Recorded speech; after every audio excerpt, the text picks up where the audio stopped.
One of our audience members writes, I drove by a homeless shelter this afternoon and I counted 60 tents. What would you do on the council to help end homelessness here in Riverside?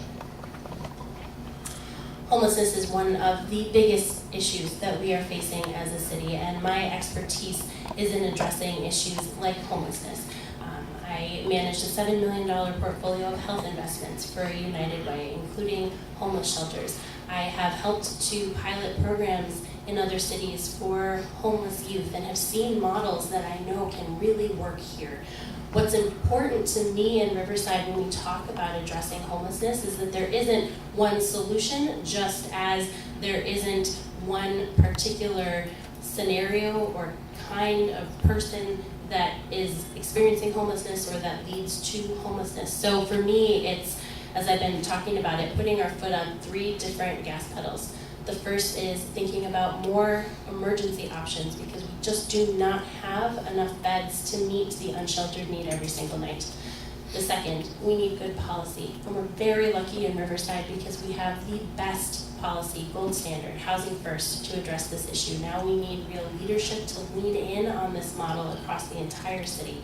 And third, we have to start thinking about homelessness prevention, because if we don't talk about how to have more affordable housing, if we don't talk about funding for mental health care, if we don't talk about food security for residents in their neighborhoods, we'll be looking at double, triple the number of people experiencing homelessness in a very short time.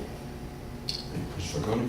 Homelessness is extremely complex, as I'm sure many of you are aware, and I believe it kind of goes without saying that, of course, the addition of shelter beds and emergency options are really the no-brainers of addressing some of the homeless issues. But that, however, is somewhat of a band-aid on a more underlying and more long-lasting problem that we have to tackle as a city. I think what's important is that we do have housing first, and that is one solution of many different things that the city must be doing. I think what is most attainable at this point in time, and what is the greatest piece of need that we have in the city, is addressing those that are homeless, that are facing both mental illness as well as drug addiction and other things that have caused these underlying issues that I spoke of: job loss, the lack of affordable housing and attainable housing. And I think one of the ways that we go about addressing that is looking to our various county partners. I have been in contact with and will continue to push for greater leverage with our various county agencies to ensure that we have the resources here in the city of Riverside for mental health care. We have, of course, a wonderful agency that's already in existence through the county mental health. We don't need to recreate the wheel. We need to have leaders that are at the forefront pushing for some of the most critical needs that we have in our community. And that's something that I'm prepared to fight for on the city council. Thank you, sir. Mr. Gardner? Thank you. We do have a multi-pronged approach to dealing with the homeless issue.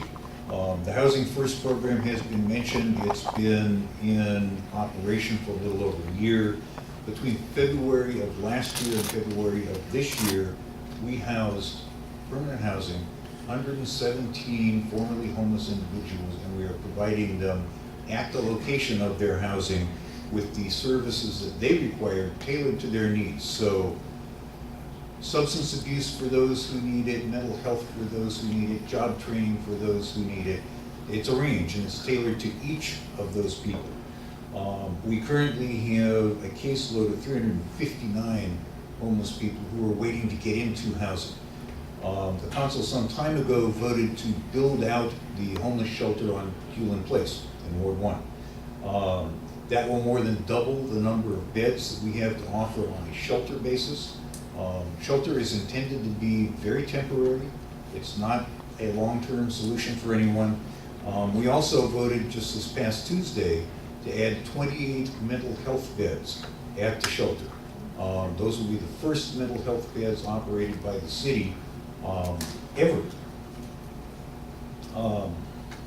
We also, last Tuesday, voted to create something called public safety and engagement teams. These are teams that will be composed of police officers, code enforcement officers, homeless services personnel, and they will be out every day of the week. Thank you. Thank you. Mr. Farcone, we're going to start with you on this next question. And we're